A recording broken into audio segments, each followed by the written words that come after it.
Saudara, Badan Pusat Statistik atau BPS melaporkan tingkat kemiskinan Indonesia mengalami kenaikan pada September 2022, yakni sebanyak 26,36 juta jiwa atau naik 200.000 jiwa dari Maret 2022 sebesar 26,16 juta jiwa.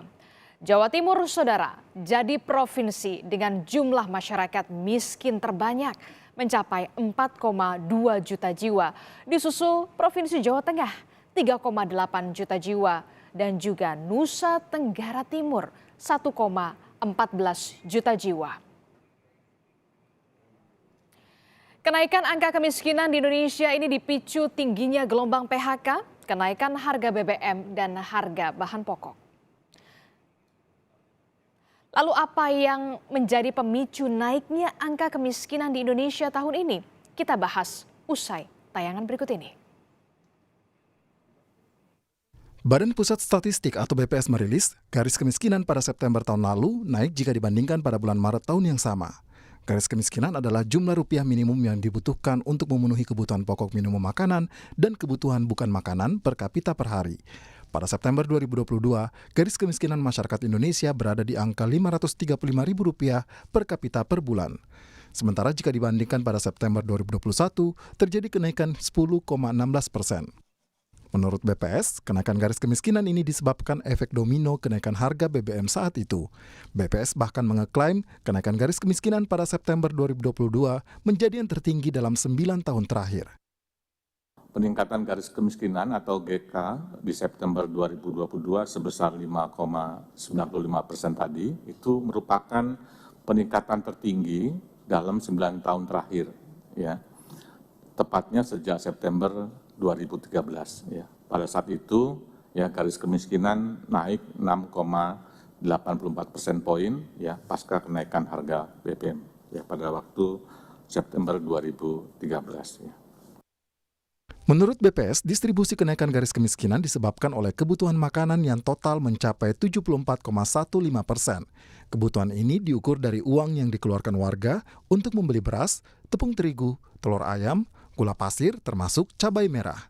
Sementara kebutuhan bukan makanan mencapai 25,85% yang disebabkan diantaranya oleh BBM, kontrakan rumah, dan LPG. Sementara itu, menurut BPS, jumlah penduduk miskin di Indonesia pada September 2022 mencapai 26,36 juta jiwa, ini setara dengan 9,57%. Jumlah penduduk miskin ini naik 200.000 jiwa dibandingkan pada Maret 2022, tetapi lebih rendah dari September 2021. Tidak hanya terkait dengan kemiskinan yang terkait kebutuhan akan makanan, BPS juga memotret kemiskinan berdasarkan kepulauan di Indonesia. Menurut BPS, berdasarkan pulau, kenaikan kemiskinan tertinggi terjadi di Maluku dan Papua. Pada September 2022 bahwa jumlah penduduk miskin itu masih terkonsentrasi di Pulau Jawa dan Sumatera, ya. Pada September 2022 kalau dilihat di sana, ya, hanya Pulau Sumatera yang menunjukkan penurunan kemiskinan, ya, yakni dari 9,49% pada Maret 2022 menjadi 9,47% pada September 2022, ya, atau mengalami penurunan tipis, ya, sebesar 0,02% poin. Ya. Kemudian peningkatan itu terjadi di semua pulau dan tertinggi terjadi di Maluku dan Papua. Menurut BPS, penurunan jumlah penduduk miskin hanya terjadi di Sumatera yang pada September 2022 menjadi 5,76 juta jiwa. Adapun angka kemiskinan tertinggi tetap berada di Pulau Jawa yang jumlahnya mencapai 13,94 juta jiwa. Kemiskinan di pulau lainnya bervariasi mulai dari 1 hingga 2 juta jiwa. Meski demikian, simulasi berupa bantuan yang diberikan pemerintah menurut BPS efektif menekan garis kemiskinan. Tim Liputan, Kompas TV. Lalu apa sebenarnya yang menjadi pemicu kenaikan angka kemiskinan di Indonesia? Sudah bergabung bersama kami Deputi Statistik Sosial Badan Pusat Statistik BPS Ateng Hartono. Selamat malam Pak Hartono. Selamat malam, saya sebut dengan Mbak siapa? Saya dengan Adistila Rasati, Pak Hartono. Pak Oh, Hartono, angka nah, kemiskinan di Indonesia naik September 2022, sekitar 26 juta jiwa lebih kemudian. Apa persisnya yang menjadi pemicu kemiskinan di Indonesia ini menjadi naik? ya, terima kasih Mbak Laras dan pemirsa Kompas TV di Indonesia. Kita ketahui bersama pada bulan September tahun 2022, tepatnya pada tanggal 3 September 2022, pemerintah melakukan penyesuaian harga BBM. Nah, pada saat itu Pertalite naik 30%, kemudian solar naik 32%, dan Pertamax naik sekitar 16%. Tentunya kenaikan harga BBM atau penyesuaian ini akan berdampak ke harga komoditi yang dikonsumsi oleh masyarakat, termasuk masyarakat miskin juga mengalami peningkatan. Walaupun demikian, pemerintah melakukan upaya untuk terus melakukan pemantauan harga. Pada level daerah ada yang namanya TPID, Tim Pengendali Inflasi Daerah, dan juga pemerintah mengeluarkan bantalan untuk melindungi daya beli. Contohnya di sini ada bantuan subsidi upah, kemudian bantuan langsung tunai, dukungan bahkan di pemerintah daerah juga ada dukungan melalui 2% dana transfer umumnya. Yang ini dialokasikan dalam rangka tadi sebutkan untuk bantalan melindungi daya beli. Nah, walaupun demikian, inflasi kita pada bulan September itu 5,95%. Tentunya inflasi meningkat dan ini juga akan meningkatkan tadi garis kemiskinan. Oke. Walaupun demikian, kalau kita bandingkan dengan beberapa negara, Indonesia masih bersyukur karena banyak negara yang kondisi 2022 inflasinya sangat tinggi sekali. Saya ambil contoh di sini Venezuela sampai inflasi bulan April mencapai 200, lebih dari 200%. Zimbabwe, Turki juga bahkan, Turki hampir mencapai 70%, 69, 97. Argentina, Iran juga, Sri Lanka dan sebagainya. Bahkan juga negara maju, baik di Amerika ataupun di Eropa, juga mengalami inflasi yang lebih dari inflasinya di Indonesia. Saya ambil contoh di sini di Inggris. Inggris itu posisi Oktober 2022 mengalami inflasi 11,1%.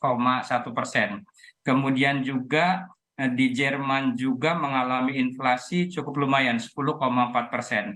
Bahkan juga di Amerika. Amerika pernah mengalami inflasi yang puncaknya pada bulan Juni yaitu 9,1%, dan ini tertinggi dicatat selama 41 terakhir, Oke. 41 terakhir ya.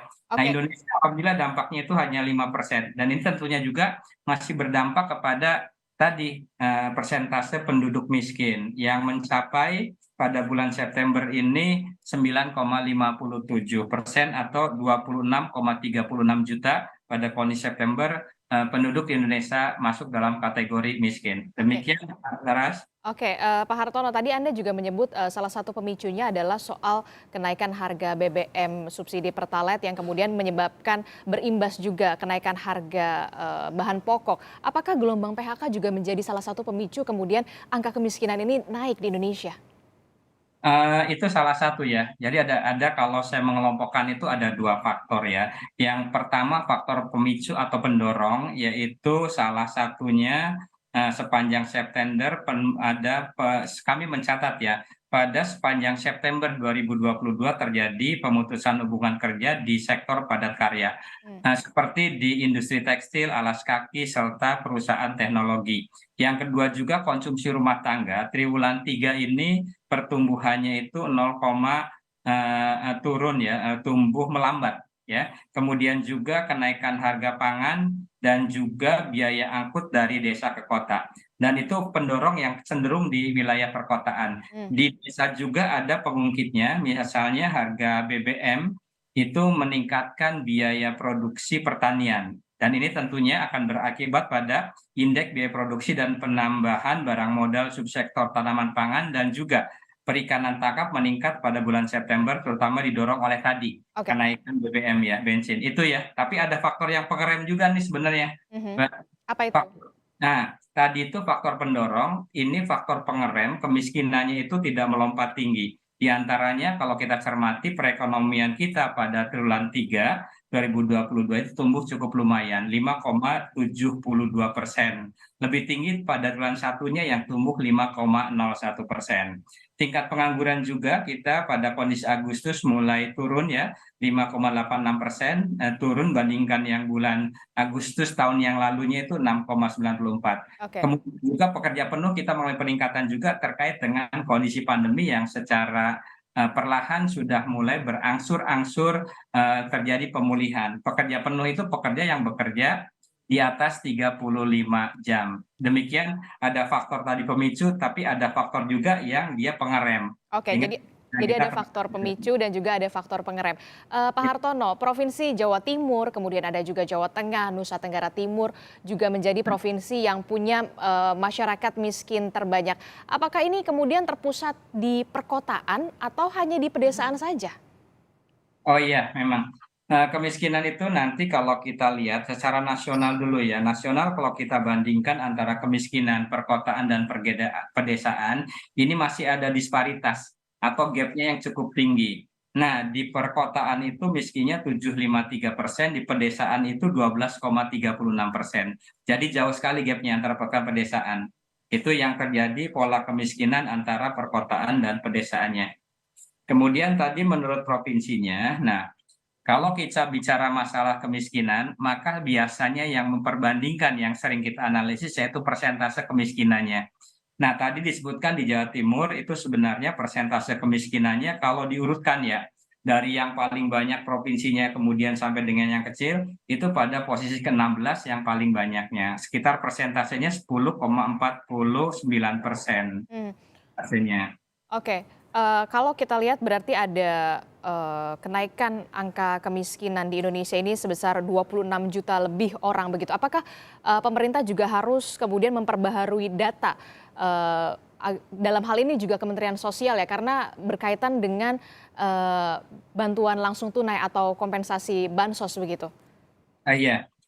Tadi ya kemiskinan pada bulan September itu 26,36 juta. Hmm. Kalau kita bandingkan dengan Maret tahun 2022 yang lalu kemiskinannya mencapai 26,16 juta atau naik hanya 0,27 juta. Hmm. Nah, bantalan bantuan sosial ini sangat diperlukan sekali terhadap saudara-saudara kita yang berada pada posisi miskin. Dengan bantuan sosial tadi dia akan menaikkan untuk pengeluarannya yang dikonsumsi karena pendekatan kita terhadap penduduk miskin yaitu ketika dia menerima bantuan, bantuan tersebut digunakan untuk konsumsinya, Hmm. baik konsumsi makanan ataupun konsumsi non makanannya. Hmm. Jadi singkat saja Pak Hartono, apakah dengan pemerintah melakukan atau memberikan bansos dan juga BLT ini apakah berpengaruh signifikan terhadap pencegahan kemiskinan yang kemudian mendalam, Pak Hartono? Ya betul ya. Ini berpengaruh ya. Salah satunya tercermin kalau kita lihat ada di dalam kemiskinan itu indeks kedalaman. Jadi rata-rata jumlah penduduk miskin terhadap garis kemiskinannya. Nah, pada bulan September ini mengalami penurunan. Demikian juga ada kami mencatat namanya indeks keparahan. Indeks keparahan bagaimana jarak sesama penduduk miskinnya itu. Ini semakin bergerombol, semakin kecil.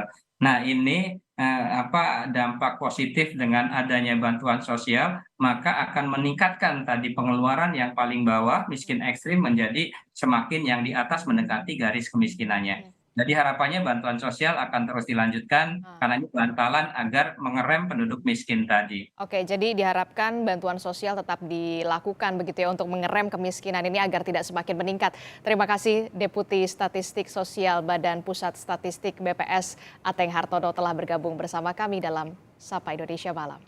Terima kasih, pemirsa Kompas TV. Selamat malam. Assalamualaikum. Waalaikumsalam warahmatullahi wabarakatuh.